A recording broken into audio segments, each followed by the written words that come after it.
My mom kidnapped my kids and acted like it wasn't a big deal. So my wife and I have 2 kids, a nearly 3-year-old and an 18-month-old. We want a cruise to the Bahamas for 2, meaning the kids couldn't go. My mother volunteers to watch the kids. Great. It's all settled. We're going to get away for a week and have some time for ourselves. As the date approaches, Mom starts talking about having the kids at her house for the week. We told her we were under the impression that she was going to be at our house. All the kids' stuff is here. Our home is a single story and easy to track the kids in. It's significantly closer to all of their doctors for emergencies. We're talking 20 minutes versus an hour and a half. And our house is baby-proofed where hers is not. So we told Said we really felt they should be at our house, and if that didn't work for her, we would make other arrangements. She said our house was fine, but days later says she would like to be at her house because my siblings who still live with her could help watch the kids. These are the same siblings who we were told needed to be instructed on how to be nice to toddlers, which is why we weren't invited to Thanksgiving. No thanks. We'll get you support through our own channels, people you know and like who can pop in to get you relief and help out. We leave for our trip, though as we are showing Mom where everything is and going over food and snacks, she's more interested in playing with the kids than learning where the diapers are. So day 1 in the boat, my wife uses the boat's internet to do a video call to check on the kids. All seems fine, but my mother tells her not to call again for the rest if the trip because it may upset the children.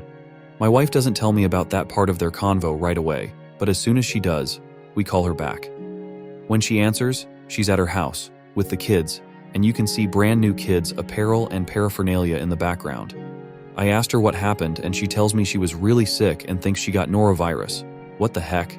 Super nauseous. It was all she could do to call her brother who lives 5 minutes from me to have him pack the kids in my wife's car and drive an hour and a half to her house. So, you were so sick that you couldn't watch the kids, but you could drive home in a car that wasn't yours and endanger kids that aren't yours in the event that you pass out, or spontaneously start vomiting while on the freeway, potentially killing our children. Why didn't you call the list of people who said they'd come help? They had set aside parts of their weeks to come out and support with their time and money. Do they even know the kids aren't home? Do you know one person is staying in a hotel to be 10 minutes from you in case of emergency? Now they're an hour and a half from home and none the wiser for what's happening. The first thing she says is she really was sick. I never accused her of not being sick. I doubted it, but I never said it. Then she tells me how dare I judge her for her decisions, and she doesn't have to justify herself to me, and that she doesn't have to watch my kids. I told her to pack my kids up in the car and take them home. Someone else was going to watch them. When she dropped the kids off, she was nasty to their new caretakers and sulked. As soon as I knew the kids were safe, I sent her a message saying she clearly didn't respect us as parents, doesn't matter how many kids she raised, these are ours, and she sure as hell needed to justify herself and check in with us if she was too sick to do her job. We have the right to know what's going on with our kids, and any sane person would call and ask us what we wanted them to do before packing the kids up and taking them away. If the roles were reversed, she would have absolutely lost her mind, and I know because I've seen it, and that she didn't need to see the kids again if she was going to go that far out of her way to undermine us and then act like a spoiled child to family and friends when she gets caught. Then next day, she replied to the message saying she didn't realize she did anything that was that far out of expected parameters. Yeah, her words. And that she recognized that parents had their own rules and she would have to learn ours. Never did anything resembling sorry come across in that message or any other. We blocked her on social media and haven't spoken to her since. Story 2, entitled Mom Thinks Adults Only Doesn't Apply to Her Kid at Resort Pool, removed by staff. My husband and I are currently vacationing at a 5-star hotel. There are 2 separate pools, one for kids, families, and the Serenity Quiet one for adults. 21 plus is enforced. Both pools are very clearly marked as such by large signs placed around the perimeters of each. We have been here for a few days, and it has been literal paradise. We have not run into many families' kids, and those that we did see were exceptionally well behaved and attended to by their parents. Until today. We went to the adult pool and got set up on 2 chairs. The pool was in front of us, and the hot tub was behind us. It was a tad chilly, so we ventured over to the hot tub, where we saw a kid, about 7, playing with a crap ton of Star Wars toys on the steps. Call me a Karen, I don't care. But this set me off. We came to this resort specifically because of the 2 very separate pools with enforced rules. I want to relax. I don't feel like hearing screaming kids on vacation. I went over to the attendant stand and asked it if the hot tub was for families, and if so, was there an adults-only hot tub that we might be directed to? I knew the answer. I just didn't want to come across as too aggressive. I was told that the hot tub was, indeed, for adults only, so I proceeded to tell both pool attendants that there was a child in the hot tub and I didn't know if his parent was nearby. You guys, both pool attendants were basically like, heck no, and walked very fast over to the hot tub and told a woman who was apparently the mother of the child that it was adults only and they had to leave. The kid was told to get out, crying, screaming ensued, and he and the mom then just sat on the chairs. But wait, there's more. After about 5-10 minutes, they were still sitting on the chairs in the adult area, and again, the attendant came over and informed them that the area was adults only, and they're not even allowed to sit there, even if they're not actively using the hot tub. Entitled mom was peed, angrily packed up their stuff, and both were ushered out of the adults area. I suspect they were there because the kids' pool area was super busy and entitled mom didn't want to deal with other kids and/or couldn't score a chair. We tipped the attendants generously on our way out and are already planning our next vacation here. I wish more businesses would realize that not everyone wants to commingle with families' kids.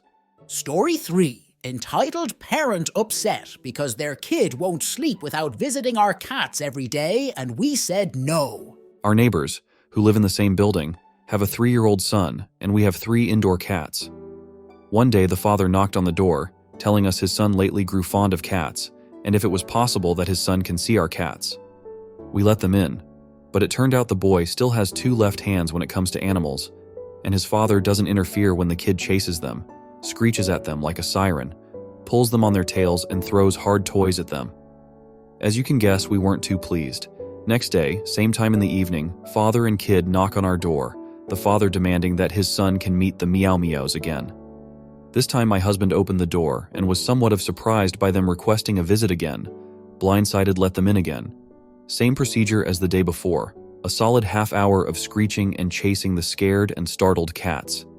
Day 3, we just sat down for dinner. The father knocks on our door, letting us know that it's his son's bedtime and that he's ready to play with his meow meows.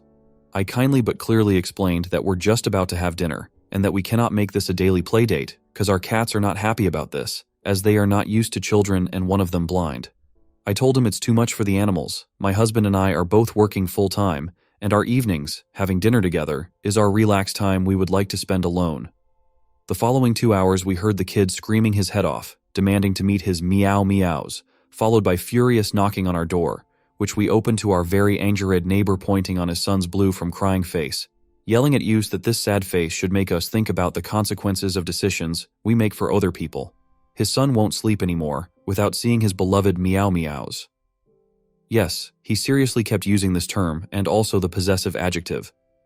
I tried to solve this in a civilized manner by keeping calm, but pointing out that it wasn't our idea to make seeing our cats his son's getting ready to sleep ritual and that he cannot expect from us to make this a daily schedule, but we were marked as general child haters already. 2 days later, our landlord called us to remind us to please not let our cats out in the hallway because the neighbor's child is allergic to cats. Story 4, my Karen of a neighbor says she's entitled to my yard while I'm away. I'm 27, and I live in a rather nice neighborhood near the middle. My neighbor, who we'll call EM for entitled mother, has a large dog and a rather destructive son, who we'll call EK for entitled kid. I have a pretty good financial situation, and I live alone because the house was passed down to me in the will. It's a pretty big yard, compared to Karen's yard, which is almost half the size. I have no gate for the yard, leaving it open for any pets animals to come right in. I work from 7 a.m. 5 p.m., so I'm gone for a long while during the day. Karen is the type to do a lot of gardening, so she doesn't like EK in the yard with all the tools. One day she asked me if I would allow her son to play in my yard while I was at work. It couldn't cause any harm, could it? I accepted, but I did tell her that her son would have to be gone by the time I was back. And all went well until I got my first cat. Keep in mind, EK would always bring the dog over with him to play.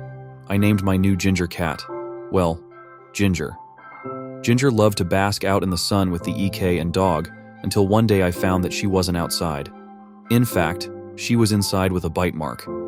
I rushed her to the vet immediately, where she was treated and wore some sort of bandage wrap around her waist for the next week or so.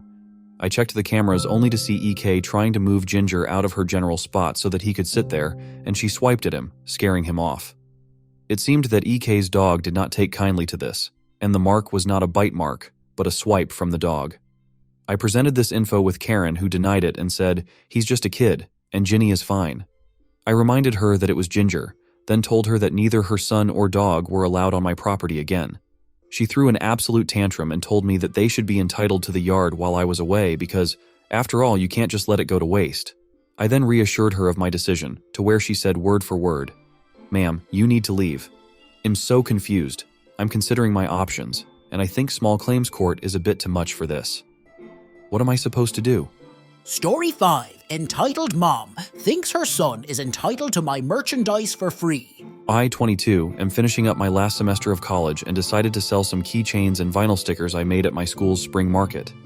I laser cut these keychains and put slogans, royalty-free icons, and some of my own personal designs on them. The keychains are pretty reasonably priced, $5, $8 depending on the complexity of the design, and usually sell like hotcakes at the market. I'm a big Minecraft fan, so I make a lot of creeper keychains, which are pretty popular with the younger demographic. I was at my stall at the market and was finishing up a few transactions with customers when a boy, probably age 10-13, snags one of my more detailed and larger Minecraft keychains off of my display. I call after him and tell him he needs to pay for the keychain. He continues to run away, and I flag over the market coordinator, John, to report the kid.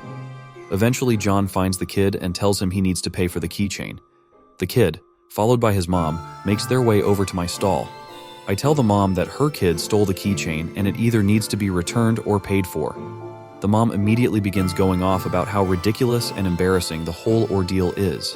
Not only did I scream at her son, but I sent John over to make him pay, embarrassing him in front of the whole market. The mother exclaims that her son is going through therapy because he has onset social anxiety disorder, as well as onset agoraphobia.